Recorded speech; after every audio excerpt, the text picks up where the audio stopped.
Estas fotos del conflicto en Siria le valieron el Pulitzer de fotoperiodismo. Solo hay otro español más que tiene el prestigioso premio. Manu, con 33 años, ha vivido situaciones de mucho riesgo.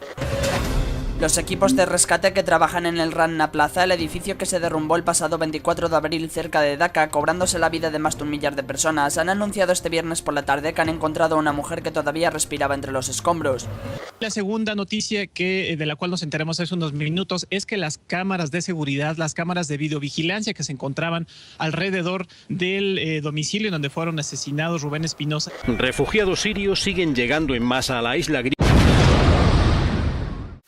Pero anoche sí explotó una bomba dentro de...